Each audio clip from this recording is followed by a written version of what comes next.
ইন্নামা আমরুহু ইযা আরাদা শাইআন আইয়াকুলা লাহু কুন ফায়াকুন।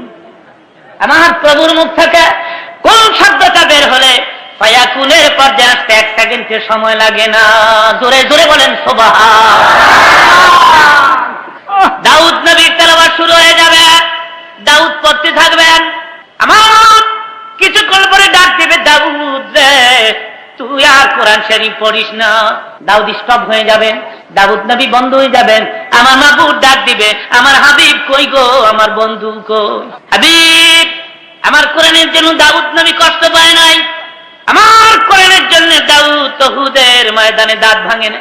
দাঁত ভেঙেছ তাহলে তুমি ভেঙেছ। আমি একটু বাস্তব ওয়াজ আপনাদের শোনাতে চাই। আমি দেখেছি হাজিরা যখন উহুদ পাহাড়ের পাশে গিয়ে দাঁড়ায়, যেমন একটা হাজি নাই রে, উহুদ সে পাহাড়ের পাশে গেলে চোখে পানি আসে না।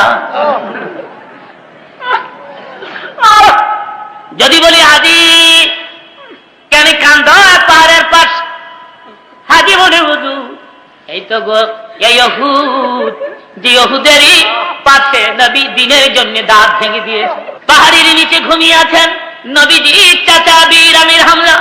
আমির হামজার কবরের কিনারে দাঁড়াইয়া একটু চোখ বন্ধ করলে, একটু মোরাকাবায় আসলে যেন দেখা যায় রে কবরের ভিতরে আমির হামজা জিন্দা বসা। আল্লাহ ওয়াজ করেন, লা তাকুলু লিমান ইউকতালু ফি সাবিলিল্লাহি আমওয়াত বাল আহইয়াউ ওয়ালাকিন লা তাশউরুন। দাঁত ভেঙে ক্ষান্ত হয় না উহুদের ময়দানে। কপালের ডান দিক দিয়া লোহার কড়া মাথার হাড় ভেদ করে ভিতরে ঢুকে পড়েছিল। আমার নবী উহুদের মাঠে একটা গর্তের ভিতরে পড়ে যান। সঙ্গে সঙ্গে খবর হয়ে গেল কোতেলা মুহাম্মাদ, মুহাম্মদ নাই রে, মুহাম্মদ চিরবিদায়। শয়তান মাদুদ খবরটা ছড়াই দিয়েছে মতান্তরে। কাফির বেঈমানেরা সারা যুদ্ধের ময়দানে কিছুক্ষণের মধ্যে খবর ছড়াই দিছে মুহাম্মদ না। সাহাবীরা কান্দে, কার জন্য বেঁচে থাকবি রে, কারে মুখ দেখাবি, কেন রে দুনিয়ায় বেঁচে থাকবি, মুখ দুনিয়ায় কারে দেখাবি? হযরত আলী বলেন, আমার নবী নাই খবর শুনিয়া আমি পাগল হয়ে যাই। একবার দৌড় দিলাম, যারা শহীদ হয়ে গেছে ওখানে গিয়ে তালাশ করলাম, আমার নবীরে পাইলাম না। যারা বেঁচে আছে ওখানে যাইয়া রাসূলকে তালাশ করে পাইলাম না। হযরত আলী উহুদের মাঠে সেজদায় পড়ে অন্যায় করে দেবে না, হইও না ঈসা নবীর মতো, তোমার বন্ধুকে আকাশে তুলে দিও না। অমনি দেখা যায় নবীর একজন সাহাবী দৌড়ে আসে, আলী কান্দে, আলীর কানের গোড়ায় মুখ লাগায় কয়, আলী দে রাসূল মরে না। হযরত আলী মরে, কোথায় রে আমার দিনের নবী, লইয়া যা আমারে। হযরত আলী গিয়ে দেখ আমার নবী উহুদের ময়দান গর্তের ভিতরে কাইত হয়ে বইরা রইছে। হযরত আলীকে দেখে দিলের নবী বলে, আলী আমি তো তোরই তালাশ করতেছি। হযরত আলী বলে, হুজুর সারা মাঠের খবর হয়ে গেছে আপনি শহীদ। নবী আমার দিকে বলে, আলী রে আমার দাঁত ভেঙে পড়ে গেছে রে, লোহার কড়া মাথার হাড় ভেদ করে ভিতরে ঢুকে গেছে। আলী রে মাথা ব্যথা আর সহ্য করতে পারি না, দরজার বাইরে রে আলী পারবি কামড় মারিয়া লোহার কড়াটা তুইলা দিতে। আরাম করে কোরআন শরীফ। অমনি পেছন দিক থেকে নবীর একজন সাহাবী দৌড়ায় এসে কয়, হুজুর আমি কামড় মেরে লোহার কড়া তুলে দেই। আমার ঘরের মোবারকের দুই দিকে মজবুত করে ধরে, উপরে নিচে দুই দাঁত দ্বারা কামড় মেরে টানে, কিতাবে আছে লোহার কড়া নবীজির মাথার হাড় ভেদ করে ভিতরে এত বেশি মজবুত হয়ে বসে গিয়েছিল, টানতেছে কিন্তু লোহার কড়া মাথা ছাড়ে না। ওই সাহাবীও কামড় ছাড়ে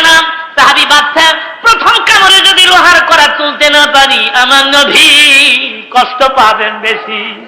আশিকে রাসূল কথাটা তাদের মুখে শোভা পায়, তোমার আমার মুখে শোভা পায়। তুমি আর আমি জিলাপির আশেক, আমি তীর আশেক, তুমি আল্লাহর হাবিবের আশেক না। 100 টাকা চাওয়া হয়, 1 টাকার নোট বের করে দেই, সাহাবীরা জীবন দেয়, এদের মুখে আশিকের রাসূল বাক্যটা মানা। এবার নবীর সাহাবী হঠাৎ করে কেমন জোরে কামড় মেরে টান দিছে, লোহার করাটা ছট করে ছুড়ে আসছে, ঠিক কিন্তু ওই সাহাবী সাথে সাথে 2টি দাঁত ভেঙে পড়ে যায়। সাহাবী মুখের পরে হাত লাগা পেছনের দিকে সরে যায়, নাই বলে কি হয়েছে রে সাহাবী? কিচ্ছু হয় না। সাহাবী ভাবতে আমার দাঁত ভেঙে গেছে, এই সময় নবী শুনলে দুঃখ পাবে। কেমন আশিক ছিল তারা, তুমি আমি কেমন আছি, তুমি আমি বোকাতবার আশেক, সাহাবীরা ছিল সত্যিকারের আশেক।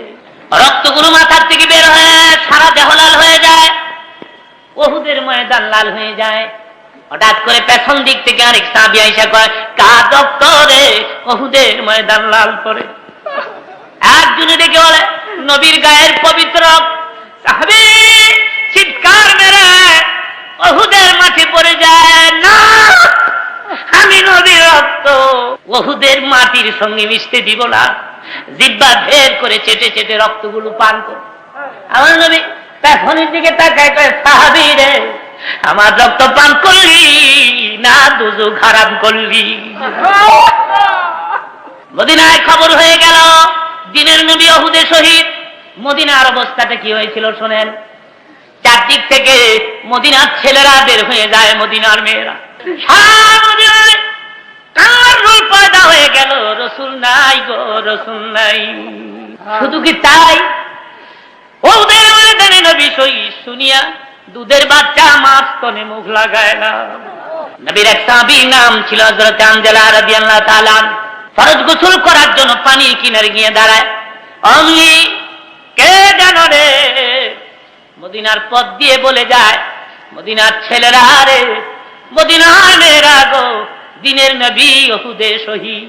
হযরত হানজালা এই কথা কান স্পর্শ হলে সঙ্গে সঙ্গে গোসলের কথা বলে যায়, দৌড়ে গিয়ে তরবারিটা কই তাড়াতাড়ি ধে।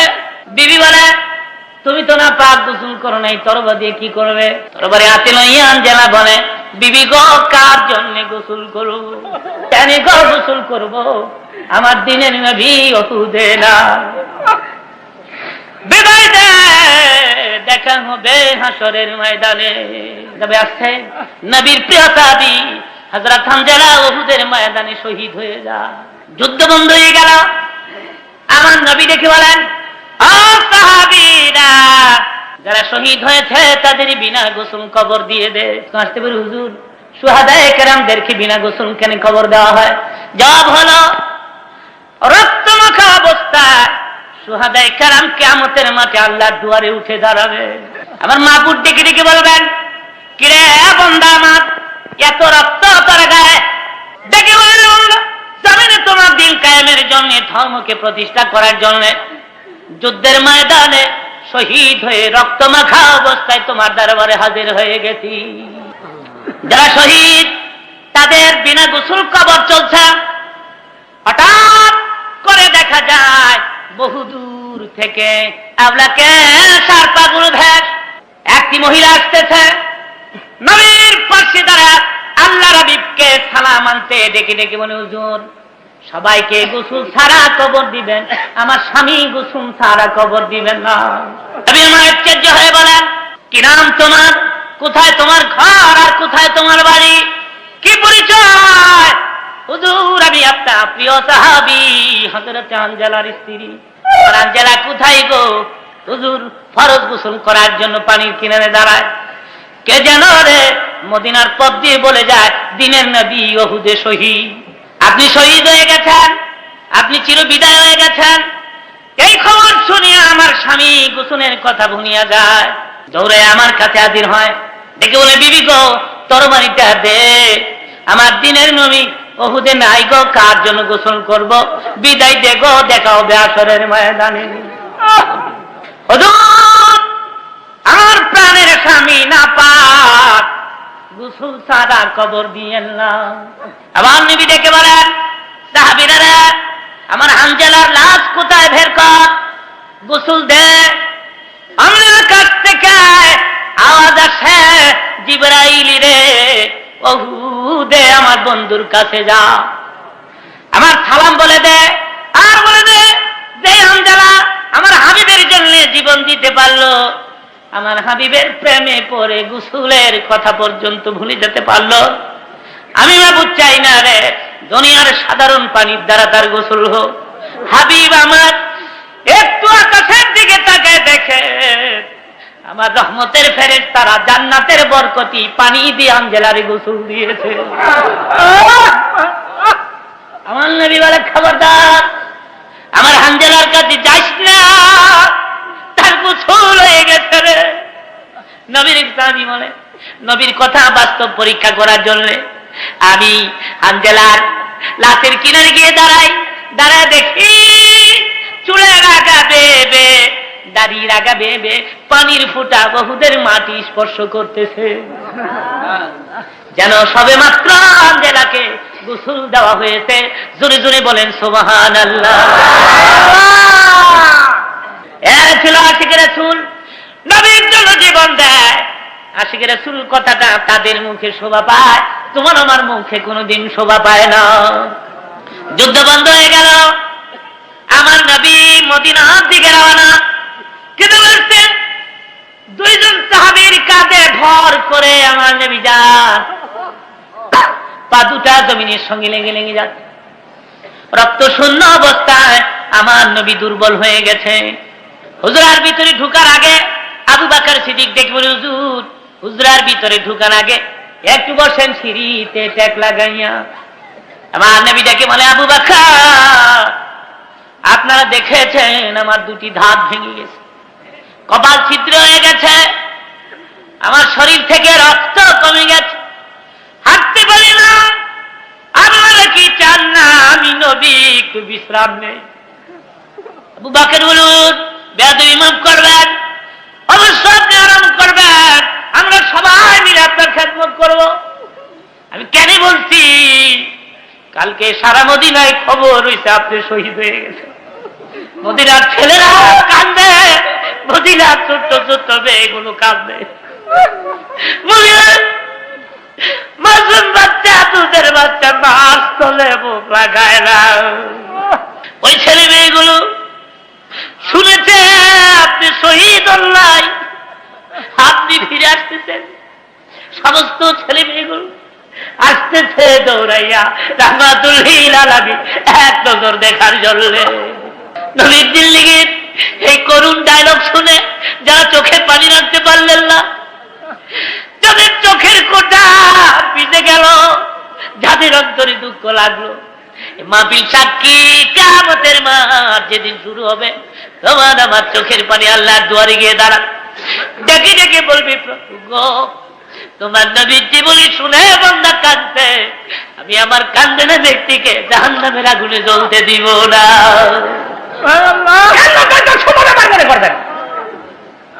চোখের পানির মূল্য কত জানে? খোদার ভয়ে গুণের কথা মনে করিয়া, নবীজির আশকি করিয়া 2 ফোঁটা চোখের পানি ছেড়ে দিয়েছ। খোদার কসম, এই 2 ফোঁটা পানি এক পাল্লায় রেখে দাও, তাম পৃথিবী আর এক পাল্লায় রেখে টাক দাও, সারা পৃথিবীর চেয়ে তোমার চোখের 2 ফোঁটা পানির ওজন আল্লাহর কাছে অনেক বেশি। আল্লাহ ওয়াজ করেন, ফালিয়াদহাকু কালিলান ওয়ালিয়াবকু কাসীরা, বেশি বেশি করে কাঁদ, কাঁদলে রুহু সাফ হয়, কাঁদলে গুনাহ মাফ হয়, কাঁদলে খোদা রাজি হয়। জোরে বলেন সুবহানাল্লাহ। আমার আল্লাহ বলেন, বান্দারা আমি যখন দেখি তুই কান্দস, আমি যখন দেখি তোর গাল বেয়ে বেয়ে পানির ফোঁটাগুলো ঝরে ঝরে পড়তেছে, আমার মায়া লাগে রে বান্দা। অমনি প্রভু আমি তোমার সামনে হাজির হয়ে যাই, কুদরতি হাত বাড়াইয়া দে বান্দা, তোর চোখের পানিগুলি মুছতে থাকি। আর আমি দেখে দেখে বলতে থাকি, আর কান্দিস না, জিন্দেগীর সব গুনাহ মাফ করে দিলাম। কান্নাটা আল্লাহর কাছে সবচেয়ে প্রিয়। গালিবান হযরত মুসা কালিমুল্লাহ পথ দিয়ে যান, উনি শোনেন পাথর কান্দে, ডেকে ডেকে বলে, পাথর রে কেন রে তুই কান্দোস? পাথর ডেকে বলে, পয়গম্বর মহান আল্লাহ কোরআন শরীফে ওয়াজ করেছেন, পাথর এবং মানুষ জাহান্নামের ইন্ধন হবে, মানুষ আর পাথর দিয়া জাহান্নামকে চাপাবে আল্লাহ। সুতরাং জাহান্নামের আগুনের ভয়ে আমি পাথর কান্দি। আপনি আকাশ থেকে খবর আসে, পয়গম্বর পাথরকে তুমি বলে দাও আমি তার কান্না মঞ্জুর করলাম, এর বিনিময়ে আমি তার জন্য দুজক হারাম করলাম। পয়গম্বর থেকে বলে, পাথর রে তোর কপাল লাগছে, তোর কান্না আল্লাহ কবুল করতে দে, আর কান্দিস না, দুজক তোর জন্য হারাম। পাথরের কান্না বন্ধ হয়ে যায়। পয়গম্বর চলে গেলেন। বিকাল বেলায় পুনরায় পথ দিয়ে আসতেছেন, আবার শুনে পয়গম্বর পাথর কান্দে, ডেকে ডেকে বলে, পাথর রে আবার তুই কেন কান্দোস? পাথর জবাব দেয়, পয়গম্বর এতদিন কেঁদেছি জাহান্নামের আগুনের ভয়ে, কান্নার বিনিময়ে জাহান্নামের আগুন হারাম হয়েছে যখন, তখন আমি বুঝতে পারলাম কান্নাটা আমার আল্লাহর কাছে সবচেয়ে বেশি প্রিয়। এতদিন কেঁদেছি দুজকের আগুনের ভয়ে, আজকে থেকে কিয়ামত পর্যন্ত কাঁদবো আমার আল্লাহকে হাত করার জন্য। বলেন কিন্তু আমাদের অন্তর যে শক্ত হয়ে গেছে, এই চোখে যে পানি আসে না। একটু দুরূদ শরীফ পড়েন,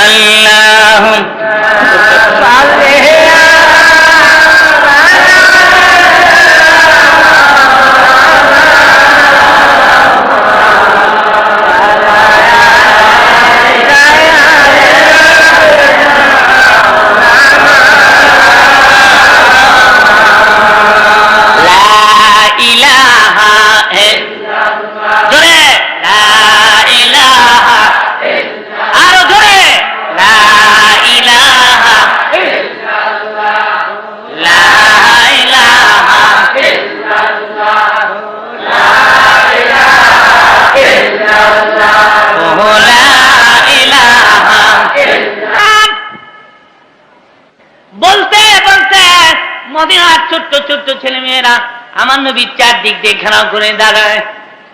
আমার নবী সুন্দর চেহারার দিকে এক দৃষ্টিতে তাকিয়ে আছে। এখানেই কথা শেষ নয়, হুজুরের জীবনী খুলে দেখেন। জীবনের প্রথম যেদিন সোনার মদিনায় হিজরত করেছিলেন, মদিনার ছোট্ট ছোট্ট ছেলে মেয়েরা চারদিক থেকে আমার নবীর শানে নাচ গাইতে গাইতে চারদিক থেকে জমা হতে থাকে। সেদিনের নাচ কত সুন্দর ছিল। ছেলেরা বলতেছিল, তালাল বাদরু আলাইনা মিন সানিয়াতিল বিদাই ওয়াজাবাত শুকরু আলাইনা মাদা লিল্লাহি দাই। মদিনার ছেলেরা, মদিনার মেয়েরা, দেখিয়া যা আমাদের মদিনায় পূর্ণিমার চাঁদ উঠেছে। নবীর উঠে চারদিক দিয়ে ঘেরাও করে দাঁড়ায়। মদিনার ছোট্ট ছোট্ট ছেলে মেয়েরা মাথা বেঁকা করে, হুজুরের চেহারা দেখতে ছেলে মেয়েদের কষ্ট হয়। অনুভব করতে পেরে আমার নবী উটের পিঠ থেকে লাফ মেরে জমিনে নেমে যান। অমনি ছেলে মেয়েরা ঘেরাও করে দেয়। আমার নবী আর চোখে পানি রাখতে পারে না, কাঁদেন আর দুই হাত ছেলে মেয়েদের মাথার উপরে বুলিয়ে দেন। ডেকে ডেকে বলে, ও মদিনার ছেলেরা, ও মদিনার মেয়েরা, তোমরা কি আজীবন এভাবে আমাদের পাহারা দিয়ে রাখবে? সব সময় আমাকে দেখে রাখবে, আমাকে ভালোবাসবে, আমাকে আদর যত্ন করবে, কোনদিন তোমরা আমাকে ভুলবে না। আমি আমার মায়ের দেশ জন্মভূমি মক্কা নগর থেকে তোমাদের দেশে, মক্কার লোকেরা আমার তাড়িয়ে দিতে, মক্কার লোকেরা আমার ভালোবাসে না, তোমরা কি আমার ভালোবাসবে? নবীর কলিজা ফিরে গিয়েছিল যেদিন নবী মক্কা থেকে মদিনার পথ বাইতুল্লাহ কিনারে দাঁড়াইয়া বাইতুল্লাহর গিলাফ ধরে নবী কাঁদবে, বাইতুল্লাহ রে প্রাণ ভরে আমি তোর খেদমত করতে পারলাম না। প্রাণরে তোরে সামনে লইয়া প্রভুর পায়ের সামনে চেষ্টা করতে পারলাম। বাইতুল্লাহ রে, আমার মন চায় না, তথাপি তোরে তুই আমি মদিনায় যাই। মদিনায় যাওয়ার পরেও তুমি বাইতুল্লাহকে ভুলে গেছিলেন? বারবার অপেক্ষায় থাকতেন কোন দিন আপনাদের হবে কেবলা পরিবর্তনে। জবানের সভা দেখে মনে আল্লাহ বাইতুল মাকতাসকে কেবলা বানাইয়া আর কত আমি নামাজ পড়ব, কোন যাবো আমি আমার মুখমণ্ডল কাবার দিকে ফিরে। বারবার দরখাস্ত করলে দরখাস্ত মঞ্জুর হয়। নামাজের মাঝখানে আল্লাহর নোটিশ এসে গেছে, ফাওয়াল্লি ওয়াজহাকা শাতরাল মসজিদিল হারাম। এই মুহূর্তে তুমি তোমার মুখমণ্ডল কাবার দিকে ফিরাও। দুনিয়ার মুহূর্ত দেরি না করে নামাজের মাঝখানেই মুখটাকে কাবার দিকে ফিরাই। যেই মসজিদে দাঁড়িয়ে, সেজন্য মসজিদের নাম রাখা হয়েছে মসজিদে কিবলাতান। দুই কিবলার মসজিদ, জোরে কোন সুবহানাল্লাহ। আজ উনি ডেকে ডেকে বলেন, মদিনার ছেলেরা, মদিনার মেয়েরা রে, তোমরা কি দিব এইভাবে? ভাইরা আমার, কালকে সকালে মাদ্রাসায় ভর্তি হয়ে যান, তালিমুল ইলম হন, কোরআন শরীফ শিখেন। এই অবস্থায় যদি আপনার মৃত্যুর পরোয়া না আসে, আপনার জিন্দেগির কবরের আযাব মা। আর যদি কোরআন শরীফ হারা হয়ে মরেন, কোরআন শরীফের তেলাওয়াত না শিখিয়া, কোরআন শরীফ পড়া না শিখিয়া যদি মৃত্যুবরণ করেন, আপনারা আফসোস করবেন, দুঃখ করবেন। কোন দিন যাবেন, যেদিন কিয়ামত কায়েম হয়ে যাবে। আরবের বড় বড় কবিরা বলতেছে, লাইসা হাযা কালামুল বাশার। আব্দুল্লাহর পোলা, আমরা অস্বীকার করলাম, এটা বশর রচিত আওয়াজ নয়, এটা মানুষের ভাষা নয়, এটা আসমানি আওয়াজ। আবার নবী দেখি বলে, আগেই তো বলছিলাম তোমরা পারবা না। লোকেরা বলে আগে যে বুঝি নাই। আমার নবী বলেন, কি বুঝো নাই? লোকেরা বলে কি যে বুঝি নাই, হিডেই বুঝি নাই। বুঝি না, কি বুঝো না? কি যে বুঝি না, হিডেই বুঝি। সব মাথা খারাপের দল। এবার আপনারা চিৎকার করে জোরে সরে বলবেন, কোরআন শরীফ এটা কার ভাষা? আর জোরে বলেন, কার ভাষা কোরআন শরীফ? সেই কোরআন শরীফ আজকে অধপতিত, লাঞ্ছিত, অপমানিত, উপেক্ষিত, পদদলিত। বাস্তব প্রমাণ চান? আমি এক এক করে আপনাদের সামনে তুলে ধরছি। শ্বশুর বাড়ির থেকে রেডিও পাইয়া তার গিলাপ লাগায় ট্যাটুন দিয়া, টেলিভিশনের কাভার ফিট করে জাপানি ট্যাটুন দিয়া, কোরআন শরীফের গিলাপ লাগায় বাবার একটা ফোন করা, কিছু কাপড় বেশি হয়েছিল ওটা দিয়া। টেলিভিশনের কাভার ময়লা হয়ে গেল, বারবার স্বামী তার স্ত্রীকে ধমক দেয়, টিভির কাভার ময়লা হয়ে গেছে, সাবান দিলি না। বন্ধু বান্ধব দেখলে কি কইব? টেলিভিশন কাভারটা ময়লা হয়ে গেছে। অবশ্য আমার আল্লাহর কোরআনে আর গিলাপ 6 মাস যাবৎ কেউ ধরে না। ঘরের দুলাবাড়ি উড়িয়া দেয়, আমার আল্লাহর কোরআনের জামা ময়লা হয়ে গেছে। একদিনও স্বামী বিবিকে ডেকে ডেকে বলেন, বিবি আমার আল্লাহর কোরআনের জামা একটু সাবান দিলি না। কিতাবে আসতেন বাশার হাফি মদ খুঁড়ছিল, ফার্স্ট কোয়ার্টার থেকে মদ খাইতে রওনা করেছে, পৌঁছে যাবে, চারদিক থেকে বাদ্যযন্ত্রের আওয়াজ যাচ্ছে। বাশার হঠাৎ করে দেখে পথের মাঝখানে ছোট্ট একটা টুকরা, এতে লেখা রয়েছে বিসমিল্লাহির রহমানির রহিম। বাশার টুকরাটা হাতে ধরে চুমু খায় দিতে লাগে। ডেকে ডেকে বলে, আমার সঙ্গের সাথীরা, যা তারা কোয়ার্টারে যা, মদের আড্ডাখানায় যা, আমি আজকে যাব না। টুকরা হাতে করে বাড়ি থেকে ডেকে বলে, মা পথের মাঝে চলতে গিয়ে ছোট্ট টুকরা পাইছি, মা গো বলো তো এই টুকরার ভিতরে কার নাম লেখা?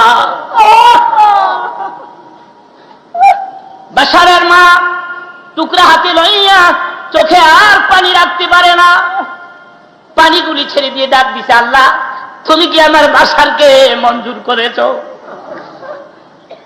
দেখে বলে, বাশার রে কই পাইলি? মা গো পথের মাঝে পড়ে। বাশার রে এই কাগজে তোর ওই প্রভুর নাম যে প্রভু তোরে তৈরি করেছে। খোদার তিনটা নাম বাসার দেখে বলে, মা আমার প্রভুর নাম কোথায় রাখলে সুবিধা হয়? আতর লাগাইয়া মখবলের কাপড় দিয়ে পেটাইয়া মাথার উপরে রেখে রাতভর পাহারা দেয় আল্লাহ তিনটি নামকে। বাসা ঘুমিয়েছে, বাসার ঘুমের করে শুনে কে যেন চিৎকার করে ডাকতেছি, বাসার রাফাতা ইসমি ফারাফানাক, আরে বাসার পথ থেকে করিয়ে এনে আমার নামকে এত উপরে তুই স্থান দিলি রে বাসার, যা আমিও তোর নামটা উপরের আমার দরবারের বিশেষ বিশেষ আমার আদরের বিশেষ বিশেষ বন্দাদের নামের সঙ্গে তোর নামটাকে উপরে আমি লিখে দিলাম। কোরআন শরীফ লিখিত ছোট্ট টুকরার ইজ্জত করে মানুষ আল্লাহর ওলি হয়েছে। করে বলেন সুবহান।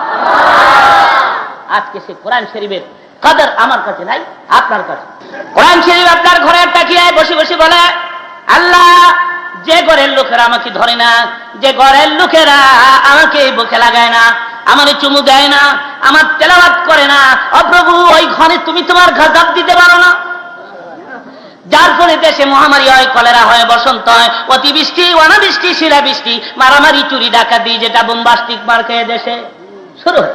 আমি বলবো খোদার কসম, গভর্নমেন্ট থেকে নিয়ে শুরু করেন এদেশের নিম্ন স্তরের সাধারণ মানুষ আবার যদি এদেশের ঘরে ঘরে কোরআন শরীফের তেলাওয়াত চালু করে দিতে পারো, খোদার কসম এদেশে আবার শান্তি আসবে। শুধু সাইনবোর্ডে শান্তি আসবে। সরকার বাহাদুর কোরআন শরীফের ইবারতের সাইনবোর্ড রাস্তার মোড়ে মোড়ে লিখেছেন, ইন্নাল মুবাযযিরিনা কানু ইখওয়ানা শায়াতিন ইসবিরু সাবিরু ওয়া রাবিতু ওয়াতাসিমু বিহাবলিল্লাহি জামিয়া। এই সব কোরআন শরীফের আয়াতে বড় বড় সাইনবোর্ড লিখে শহরের মোড়ে মোড়ে লাগিয়েছেন শান্তি প্রতিষ্ঠা করার জন্য। আমি বলবো শুধু সাইনবোর্ডেই কি শান্তি হয়, না ভেতরেও কিছু থাকতে হয়? কিছু বলেন না কেন? ডাক্তার সাহেব ডিসপেন্সারির সামনে সাইনবোর্ডে লিখেছেন এখানে যাবতীয় সর্বপ্রকারের ঔষধ পাওয়া যায় বা যাবে। একজন গিয়ে কয়, ডাক্তার পিত্তশুল ব্যথা ট্যাবলেট আছে? নাই। খুজলি ব্যথার মলম আছে? সকালে ছিল, শেষ হয়ে গেছে। ক্যান্সার রোগের ইনজেকশন আছে?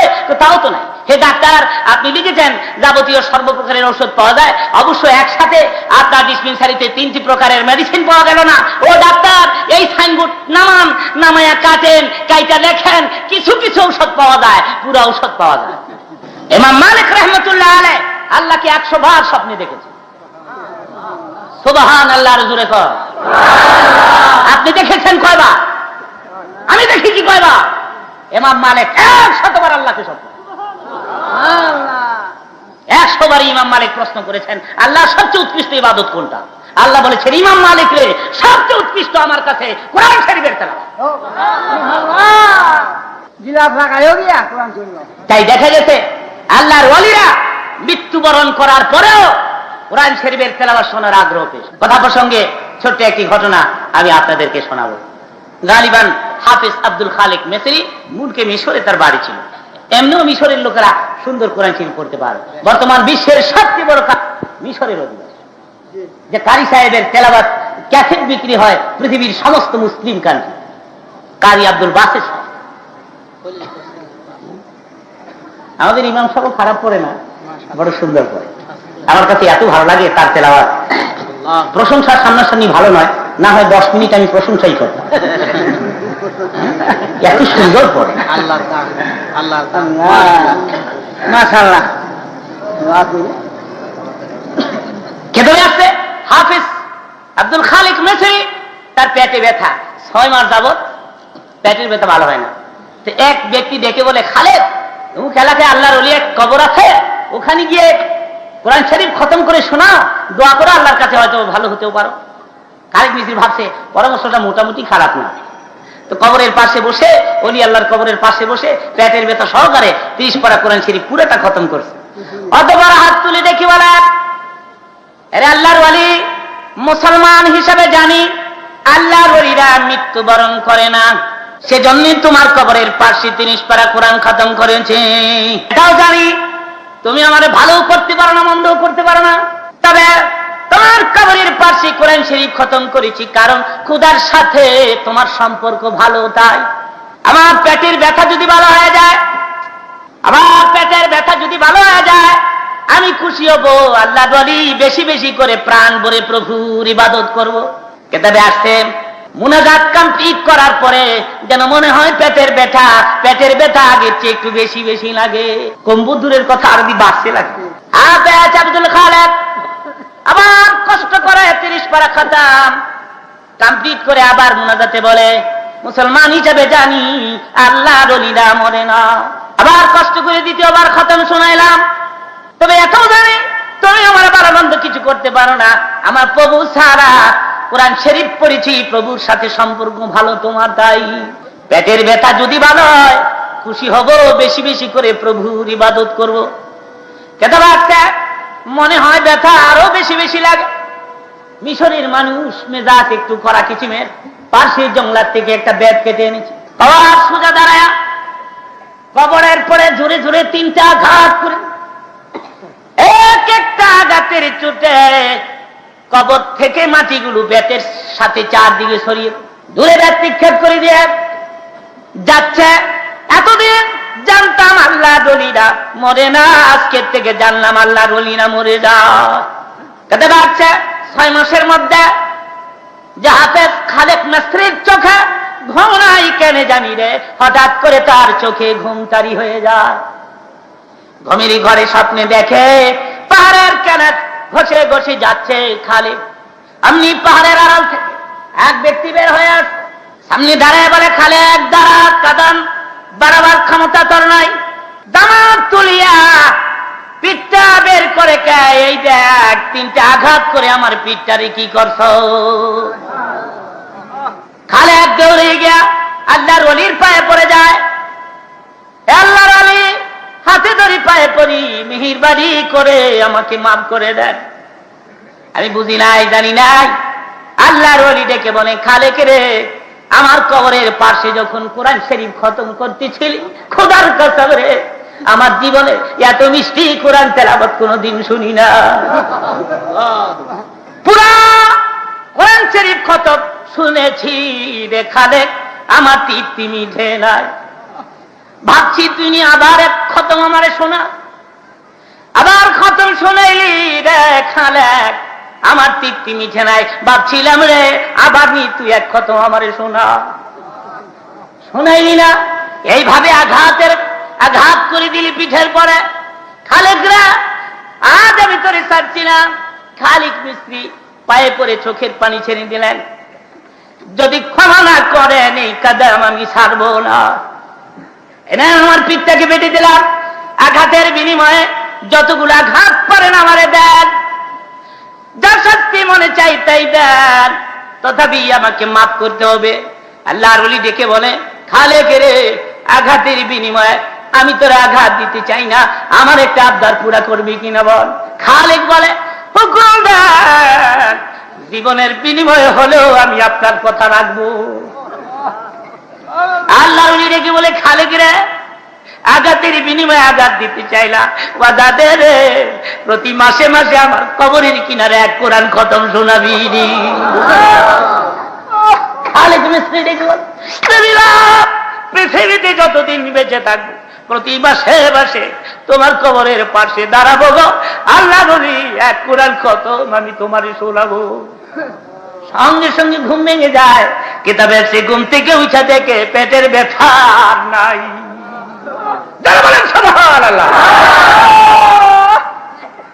আল্লাহর ওলিরা মরে গিয়ে কোরআন শরীফের তেলাওয়াত শোনার আগ্রহ পেশ করেছে, আর তুমি আর আমি ঘুরছি আজকে গানের পেছনে, বাদ্যের পেছনে, যন্ত্রের পেছনে। তারপরে অভাব নাই। এদের সব ছেলেরা বিদেশ চাকরি করে, আসার সময় 2-3টা করে নিয়ে আসে। হাজি সাহেবরাও কমানে না, হাজি সাহেবরাও হজ থেকে আসার সময় ট্যাবরাগুটা নিয়ে আসে। আজ থেকে মনে হয় 3-4 বছরের আগের কথা। জেদ্দা এয়ারপোর্টে দেখি এক হাজি সাহেব ট্যাবরাকুটার নইছে 6টা। একটা কথা মিথ্যা বললে কিয়ামতের মাঠে আগুনের কেটে দিয়ে আল্লাহ জিহ্বা কেটে দিবে। 6টা ট্যাবরাকুটার। আমি কি গাছটির কি 6টা লইছে, একটা 6টা লইছে। আমি 6টা লইছেন কি খালি ঘুরালাম মক্কা মদিনা।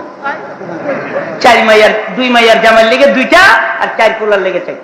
মাইয়া নাকি আবার কয়ে দিছে হজ করেন আর না করেন ট্যাপ ছাড়াইন। জামাই নাকি আবার কয়ে দিছে তোর বাবা বলে মক্কা যাই গো ট্যাপ আনতো কইস নাইলে তোরে কিলে হুতাইলামু। এ তো হলো এদেশের অবস্থা।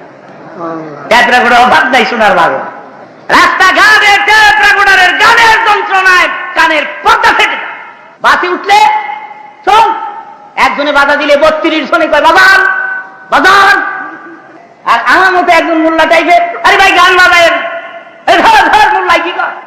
এবার এদেশে কিছু অপদার্থ গায়ক আমদানি হয়েছে, এরা আবার ইসলামের ইতিহাসের উপরে গান গায়। এরা হোতায় ফেটো ভাড়া দিলে কুলফাল্লা বাড়ে না, ইসলামের ইতিহাসের গান গায়। গানটা কি? ওসমান গানি মেলা করল ফাতেমারা ঘৃণা করল রে, আরে সব খানা পাথর হইল। এন গিয়েছে দুতুরাত বাড়ি মারতেও কাজ ফিরালেছে আসো। চেপড়ে গোটারি গান হইনা বুড়া বেটায় কানতে কানতে দাড়ি ভিজাই লইতেছে। আরে কে লেগে মেলাটা করলো রে, করছিল ফাতেমারে দিয়ে লইতো। আল্লাহ গেল নি ফাত্তর হইয়া, আমি খাইতারলাম না নি, বুড়াই বলে খাইতারলাম না নি, বুড়াই বলে খাইতারল। একটা জালিলুল কদর সাহাবী আশারায়ে মুবাশশিরা বিনা হিসাবে জান্নাতে যাবেন হযরত ওসমান গনি জিন্দুরায়। ও মিয়া সেই ওসমান গনি তার সামনে একটা মিথ্যা তহমত লাগায়া এদেশের অপদার্থ গায়কেরা গানের একটা ক্যাসেট ছেড়ে দিল। আর এই সব ক্যাসেট দোকানে দোকানে মুসলমান নবীর উম্মতের আওয়াজ। হ্যাঁ, বিলালের দাড়ি, তারপরে আর উফন্না দলনা অনেক সব আছে, এইসব জারি মিথ্যা কথা। অবশ্য হযরত ওসমান গনি হযরত আলীর জন্য কি না করেছেন আমি সংক্ষেপে বলে দিচ্ছি যখন মনে হয়ে গেছে। দেখে বলে আলী আমার মা ফাতেমা তোমাকে স্বামী বানাবার জন্য রাজি হয়েছে, আমি রাসূল তো আগেই রাজি। এক আরবের বড় বড় ধনীরা ফাতেমা বিয়ের প্রস্তাব দিলে নবী হ্যাঁ না কিচ্ছু বলে না। আবু বকর সিদ্দিক দেখে বলে আলী রে আমার মন বলতেছে তুই কোন দিন ফাতেমার বিয়ের প্রস্তাব লইয়া নবীর দরবারে যাবি, সে অপেক্ষায় নবী দিন গুনতেছেন। তারি বলেন মুরব্বী যখন বলেছেন তখন মনের কথা নবীদের কাছে বলে দেখি। আমার নবী বসা, অমনি হযরত আলী দৌড়ে গিয়ে বলে হুজুর একটি কথা বলার জন্য আসছি। নবী বলেন বলো বলো, পারমিশন দিলাম। হযরত আলী বলেন না হুজুর কিছু না। নবী বলেন আলী কি যেন বলার জন্য এসে থমকে দাঁড়ালি, থেমে গেলি, বলো পারমিশন দিলাম। হযরত আলী বলেন না হুজুর কিছু না। আমার নবী বলে আলী গোপন করো না, আমি বুঝতে পেরেছি তুই বুঝি ফাতেমারে বিয়ে করতে চাস। শেষ পর্যন্ত কথাটা নবীর পবিত্র জবান থেকে বেরিয়ে। হযরত আলী ডেকে বলে আমি আলী গরিব মানুষ, টাকা নাই পয়সা নাই, আমি যদি ফাতেমারে বিয়ে করতে চাই ফাতেমা রাজি হবেননি, রাহমাতুল লিল আলামিন রাজি হবেননি। নবী ডেকে বলে আলী রে আরবের বড় বড় ধনীরা আমার মায়ের বিয়ের প্রস্তাব নিয়ে আস। হ্যাঁ না কিচ্ছু বলি না রে আলী, আমি অপেক্ষায় ছিলাম তুই কোন দিন ফাতেমার বিয়ের প্রস্তাব নিয়ে আসবি। আমি তো আগেই রাজি, ফাতেমা রাজি হলি হয়। তাহলে বোঝা গেল মেয়ের পারমিশনেরও প্রয়োজন। আপনি শুধু বেগম চয়েস করবেন, বেগম বুঝি আপনারে চয়েস করার অধিকার পায় নাই। আপনি শুধু দেখবেন সুন্দর কিনা, লাল সুন্দর কিনা, নাকটা তিরিকা দিল্লাহ চোখা কিনা। আপনার স্ত্রী বুঝি দেখবে না দেখি আমার জামাই নিয়ে আবার কালা মার্কা, নাক নিয়ে আবার বোসা লাগিয়া রয়েছে। আল্লাহর হাবিব সবগুলো মেয়েকে মেয়েদের পারমিশন নিয়ে বিয়ে দিয়েছেন। কিতাব পড়ে দেখেন। প্রশ্ন আসতে পারে কেমনে পারমিশন নিতেন? নবীর সুন্দর একটা কায়দা জানা ছিল। কায়দাটা কি আমি বলছি। মেয়ে ঘরের ভিতরে বসা, বাইরে দাঁড়ায় আল্লাহর হাবিব ছেলের নাম প্রস্তাব করতেন, মা অমুকের ছেলে অমুক তোমাকে বিয়ের প্রস্তাব দিয়েছে। মেয়ে যদি চুপ থাকতো তাহলে রাসূল বুঝতেন মেয়ে রাজি। আর সুকুতুনি সরে যা বলা হয়, চুপ থাকলে বোঝা গেল রাত। আর যদি চুপ না থাকে আটকা কুদুমটা উঠে চিল্লাই নাম শুনতে পারি তাহলে বোঝা গেল। নাম শুনলে যদি চুপ থাকে তাহলে বোঝা গেল। আজকে নবী ডেকে বলে, মা ফাতেমা, এমন একটা যুবক ছেলে তোরে বিয়ের প্রস্তাব দিয়েছে গো মা, যেই ছেলেটি আমার হাতের জীবনের প্রথম মুসলমান। আমার এমন একটা যুবক ছেলে তোরে বিয়ের প্রস্তাব দিয়েছে, আমার সাহাবীদের ভিতরে সবচেয়ে বড় আলেম। আলা মাদিনাতুল ইলমি আলিউন বাবুহা বলা হয়েছে। রাসূল ইরশাদ করেন, আমি আলেমের শহর, ওই শহরের দরওয়াজা হয়েছে আমার আলী। দেখে বলে, মা এমন একটা যুবক ছেলে তোর বিয়ের প্রস্তাব দিয়েছে গো মা, সাহাবীদের ভিতরে সবচেয়ে বড় বীর যোদ্ধা আসাদুল্লাহিল গালিব, শেরে খোদা আমার ফাতেমা, আলী তোরে বিয়ের প্রস্তাব দিয়েছে। ফাতেমা বুদ্ধিমতী ছিলেন, জ্ঞানী ছিলেন, গুণী ছিলেন। মনে মনে ভাবলেন, আমার বাবা ইচ্ছা করলে শুধু আলীর নামটাই আমার কাছে বলতে পারতেন, আলীর নাম বলার আগে এত গুণগান, এত প্রশংসা আলী। তখন ফাতেমার বুঝার আর বাদ রইল না, আমার বাবা আলীকে আমার জন্য চয়েস করেছেন। উনি চুপ রয়ে গেলেন। চুপ রয়ে গেলে আমার নবী কিতাবে আসছে, মুস্কি মুস্কিয়ে হাসতে হাসতে বের হয়ে আসছে। যারা বলেন সুবহানাল্লাহ। দেখে বলে, আলী রে তোর কপাল লাগছে রে আলী। একটু কপালেরই ব্যাপার, ফাতেমার স্বামী হওয়া এ তাকদীর কি মামলা। নামাজি বেগম পাওয়া কপালে থাকতে হবে, পর্দানিশীল স্ত্রী পাওয়া কপালে। আলী তার কপাল লাগছে, আমার মা ফাতেমা তোকে স্বামী বানাবার জন্য রাজি হয়েছে। এইবার টাকা কুনি, পয়সা কুনি, কত জমাই সৎ হাজির কর। হযরত আলী বলেন, এমটি পকেট, এক টাকাও নাই, কেমনি বিয়ে করবি? হযরত আলী বলেন, হিজরতের পরে আমি আপনার বাড়িতেই তো থাকি, আপনার সংসারের 51ভুক্ত, আমি আলীও তো একজন সদস্য। আমার নবীর ঘরের চুলায় পাক হলে আমি খাই, নবীর ঘরের চুলায় যেদিন পাক হয় না, মদিনার পাথর আমি পেটে লাগাইয়া ঘুমাই। আমি কোথায় পাই টাকা, কোথায় পাই পয়সা? তো হুকুম যদি দেন, যুদ্ধের ময়দান থেকে মালে গানিমাত হিসাবে 3টা জিনিস পেয়েছি, একটা ঘোড়া, আরেকটা তরবারি, একটা ঢাল। হুকুম দেন 3টা ফাতেমার জন্য বাজারে বিক্রি করি। আমার নবী ডেকে বলে, আলী রে তরবারি ঘোড়া বিক্রি করিস না, যুদ্ধ বন্ধ হয় না রে আলী, অহরহ যুদ্ধ লেগে আছে। যা রে আলী, বাজারে ঢাল বিক্রি করতে যা। ঢাল হাতে লইয়া হযরত আলী দৌড়াচ্ছে। অমনি প্রতিমধ্যে ওসমান গনির সঙ্গে সাক্ষাৎ। দেখে বলে, ওসমান গনি, আলী এই ঢাল যদি আমি খরিদ করি আমার কাছে বিক্রি করবে কিনা? হযরত আলী বলেন, কোন আপত্তি নাই, কত টাকা দিতে হবে আলী? হযরত আলী বলেন, একটা দাম ধরিয়া লইয়া যান, আমার কাছে বেশি যদি থাকতো আমি বেশি দিতাম, 480 দিরহাম, মতান্তরে 440 দিরহাম আমার পকেটে আছে রে আলী, দিবি? এই দিরহামগুলির বিনিময়ে ঢাল আমাকে দিবি কিনা? হযরত আলী ঢাল ওসমান গনির কাছে দিয়ে টাকাগুলো পকেটে লইয়া দৌড়াচ্ছেন নবীজির দরবারে। পেছন দিক থেকে চিৎকার করে ডাকে ওসমান গনি, আলী রে বহুদূর থেকে পাগল হইয়া দৌড়াইলাম পথের মাঝে তোরে ধরার জন্য, ঢাল কেনার জন্য আমি পেরেশান হয়ে গেলাম। আলী রে এই ঢালটার কি প্রয়োজন ছিল, একটু জিজ্ঞাসাও করলি না? হযরত আলী ডেকে বলে, শোনেন নাই ফাতেমার আমার বিয়ের তারিখ হয়ে গেছে? শোনেন নাই?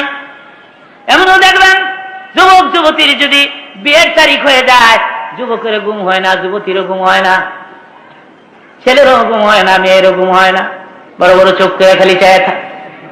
দাদিয়ে কয়, ঘুমাস না কি লিগা? কয়, চোখ বন্ধ হয় না, চোখ। আবার বলার উদ্দেশ্য হলো, তোমার আমার বিয়ের তারিখ হলে আনন্দের খেলায় যদি চোখে ঘুম না আসে, আমার আল্লাহর হাবিবের সাহাবীদের অন্তরে বুঝি আনন্দ ছিল না? এ বলেছে ছিল না, 1000 বার ছিল, 2 কোটি বার ছিল। হযরত আলী বলে, শোনেন না, আমার আর ফাতেমার বিয়ে ঠিক হয়ে গেছে। এই টাকা যত তাড়াতাড়ি নবীর দরবারে পৌঁছাই দেই, ওসমান গনি ভাই আমার নবী খুশি হয়ে যাবেন। সেজন্য আপনাকে প্রশ্ন করতে ভুলে গিয়েছিলাম, ঢালটা কেন কিনেছেন? এবার বলেন তো, ঢালটা কেন কিনেছেন? হযরত আলী ওসমান গনি বলেন, আমার আবদার আগে পুরা হবে কিনা বলো? হযরত আলী বলেন, কি আবদার বলেন, আমি চেষ্টা করব।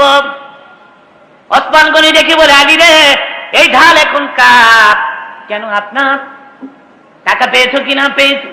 আরে মনে কিছু নিস না, টাকা তো দিলাম, ঢালটা পুনরায় রে আলী করে ফিরাই দিলাম। তাহলে আশ্চর্য হয়ে দাঁড়িয়ে আছেন, বাক শক্তি বন্ধ হয়ে আস।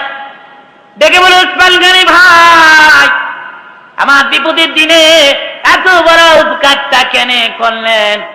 এই কারণটাও আমি জানতে চাই। এমন সময় দেখা যায় কান্দে রে উসমান গনি, গাল বেয়ে পানির ফুটাগুলো ঝরে ঝরে পড়ে, মাটি ভিজে যাচ্ছে, বুক ভিজে যাচ্ছে, দাড়ি ভিজে যাচ্ছে। হযরত আলী ডেকে বলে, কেন কান্দেন? কি দুঃখ আপনার? বলে উসমান গনি বলে, আলী রে, দুঃখ না, কিয়ামতের মাঠ যেদিন শুরু হয়ে যাবে, মানুষগুলো পানি পানি বলে যখন চিৎকার মারবে, কেন কঠিন ময়দানে রে আলী, আমার জীবনের কিছুই যদি মঞ্জুর না হয়, আমি উসমান গনি সেজদায় পড়ে যাব। জিন্দেগীর কিছুই যদি কবুল না হয়ে থাকে, আমি একদিন নবীর মা ফাতেমার স্বামী আলীর উপকার করছিলাম, এই খাতিরে তুমি আমারে মাফ দিয়ে দাও। দেখালে হযরত আলী, হযরত উসমান গনি হযরত আলীর এত সুন্দর উপকার করলেন, সেখানে এদেশের অপদার্থ গায়ে কারাম জাহেলের জাতেরা উসমান গনির শানে তহমত লাগিয়ে একটা মিথ্যা গানের ক্যাসেট মার্কেটে ছেড়ে দিল। এগুলি নবীর উম্মতেরা কিনে কিনে পড়ে, জোরে বলেন নাউজুবিল্লাহ। এই সব জারি গানের ক্যাসেট আর কোনদিন শুনবেন? আল্লাহকে দেখান, শুনবেন কিনা? নারে তাকবীর, বিসমিল্লাহ, বিসমিল্লাহ। জবান জবান ওই ভাইরা আমার, তো বলতেছিলাম আল্লাহর ওয়ালিরা মৃত্যুবরণ করার পরে কোরআন শরীফের তেলাওয়াত শোনার আগ্রহ পেশ করেছে। তুমি আমি গানের পাগল হয়ে গেলাম। আবার ঘরে ঘরে কোরআন শরীফের তেলাওয়াত চালু করেন, আবার গ্রামে গ্রামে মাদ্রাসা কায়েম করেন, আবার প্রতিদিন শোয়ার সময় সূরা মুলুক তেলাওয়াত করে শোন। ঘুম থেকে উঠিয়ে সূরা ইয়াসিন তেলাওয়াত করে অফিসে যান, জমিনে যান, বরকত হবে কিনা জোরে বলেন। আপনার জিন্দেগি সূরা মুলুক গুলো যেদিন মৃত্যুবরণ করবেন, যত প্রশ্ন পারো আমারই করো, আমি পাখি হয়ে তার পক্ষ থেকে জবাব দিব। আমি আজকে আপনাদের অনুরোধ করব, আমি জানি না এখানে এমন কোন মুসলমান আছেন কিনা যারা কোরআন শরীফ পড়তে পারেন না, যারা কোরআন শরীফ পড়তে পারেন না, যারা ছোটকালে পড়েছেন এখন ভুলে গেছেন। আমি আজকে আপনাদের আহ্বান করব, আপনারা তাড়াতাড়ি কালকে সকালে মাদ্রাসা নিয়মিত ছাত্র হয়ে যান, কায়দা খরিদ করিয়া। ওইদিকে লোক বেশি তো, সেই জন্য এদিকে একটু খেয়াল বেশি। ভাই আমার, কায়দা খরিদ করেন, কালকে সকালে মাদ্রাসায় ভর্তি হয়ে যান, তালিমুল ইলম হন, কোরআন শরীফ শিখেন। এই অবস্থায় যদি আপনার মৃত্যুর পরোয়ানা আসে, আপনার জিন্দেগির কবরের আযাব মা। আর যদি কোরআন শরীফ হারা হয়ে মরেন, কোরআন শরীফের তেলাওয়াত না শিখিয়া, কোরআন শরীফ পড়া না শিখিয়া যদি মৃত্যুবরণ করেন, আপনারা আফসোস করবেন, দুঃখ করবেন। কোন দিন যেদিন কিয়ামত কায়েম হয়ে যাবে, আমার মাবুদ কোটি কোটি জনতার সামনে হযরত দাউদ আলাইহিস সালামকে ডেকে বলবে, দাউদ নবী গো, আজকের কিয়ামতের মাঠে একটু কোরআন শরীফ থেকে তেলাওয়াত করে শোনায় দাও। আরো কত নবী পয়গম্বর কিয়ামতের মাঠে থাকবেন, দাউদ নবীকে এখানে কোরআন শরীফ পড়তে বলা হবে? জবাব হলো, দাউদ নবীকে আমার আল্লাহ সুন্দর একটা কণ্ঠ দান করেছিলেন, এই মধুর কণ্ঠ দুনিয়ার আর কোন পয়গম্বরকে দেন নাই। আমাদের রাসূল এটা আলাদা, জোরে কোন সুবহান, আর জোরে কোন সুবহান। ইউসুফ আলাইহিস সালামকে বড় রূপের পুরুষ আল্লাহ বানাইছে, আমাদের রাসূল এটা অন্য জিনিস, এটা এত রূপের, জোরে কোন সুবহান। আমি আসতেছি ভৈরব বাজার 3 পট্টিতে, তৈরি হন বক্তৃতা শোনার জন্য। ঈদে মিলাদুন নবী রবিউল আউয়ালের চাঁদে আমি রাসূলের কিঞ্চিত জীবনী 3 পটি ভৈরব বাজারে পেশ করার চেষ্টা করব। যদি আল্লাহ আমাকে বাঁচিয়ে রাখেন, তালি দিবেন না। খামোশ। ওয়াজ মাহফিলে তালি নয়, মনে থাকবে, মনে থাকবে। ওয়াজ মাহফিলে বলতে হবে আলহামদুলিল্লাহ। জোরে বলেন আলহামদুলিল্লাহ। আওয়াজ করে বলেন আলহামদুলিল্লাহ। তালি নয়। ও সব ওয়াজে গিয়ে তালি বাজাবেন না। একটু দুরূদ শরীফ পড়েন। আল্লাহুম্মা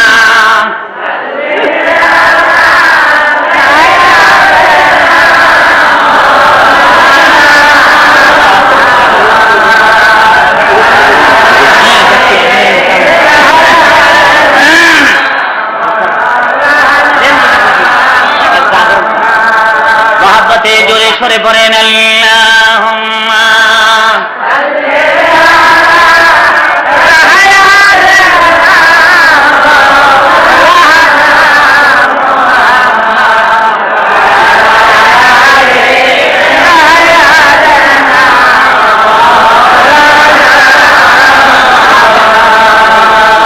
কোথায় বলেন প্রাণের রাসূল আমাদের ছাড়িয়া,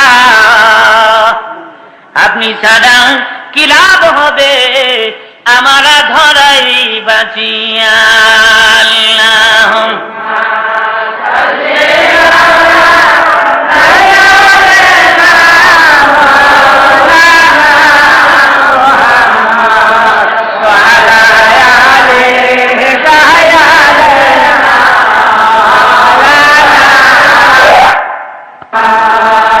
নবীর নামে যারা দিল ভাই কান্দে না, রোজা সরে বাইজান তারা নবীর দেখা পাবে না।